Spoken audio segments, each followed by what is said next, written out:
The second era we're going to look at is from the Civil War up until 1937. And so during this period of time, the dominant issue was deciding when the economy would be regulated by the states and when it would be regulated by the national government. So private property, what is property? What is a person?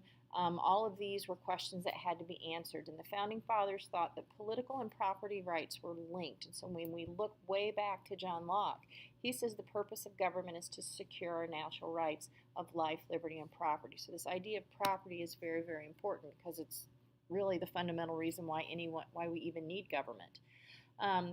So the court starts looking at the 14th Amendment, which, when we look at the 14th Amendment, we see citizenship if you're born in the United States, and that was instituted to give citizenship to the former slaves and to protect them, this idea of equal protection clause. And then the due process clause is also in there.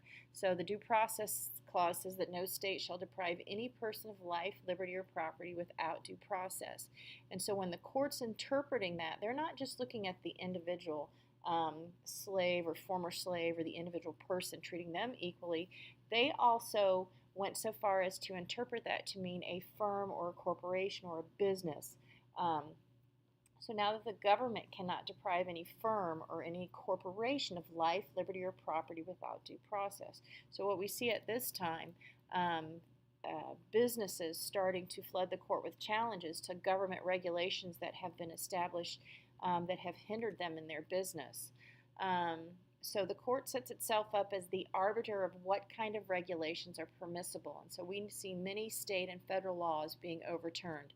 The courts step in and telling the government that they cannot prevent labor strikes. It says that the government cannot institute the federal income tax. It starts limiting the antitrust laws. If businesses want to combine and if they want to merge and form these huge conglomerates and these huge monopolies, basically, that should be allowed.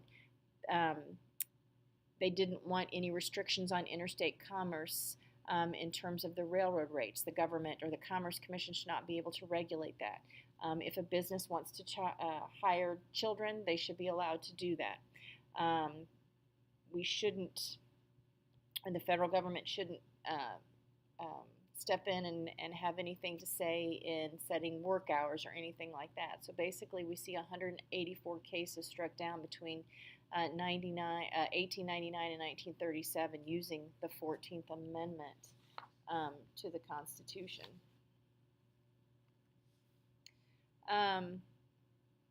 The court was supportive of the rights to private property, but at this time they're still unsure of how to draw the lines between what's reasonable and what's unreasonable regulation.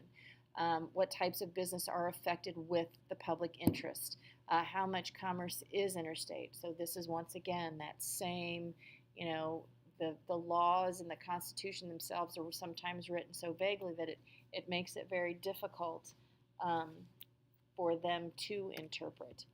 And then when we get to the 14th and 15th Amendment, the one thing we do see, they're allowing businesses to operate and using that due process clause to their advantage. But when it comes to interpreting it to benefit blacks at that period of time, definitely a very narrow interpretation. They actually use the 14th Amendment's Equal Protection Clause to uphold segregation, saying as long as the facilities are are equal, then separate is just fine.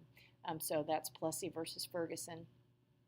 And then also the narrow definition when we're looking at the 15th Amendment, where black men get the right to vote. There were other things instituted. We'll talk about white primaries later, poll taxes, literacy tests. All of those still are not being outlawed as a requirement for voting.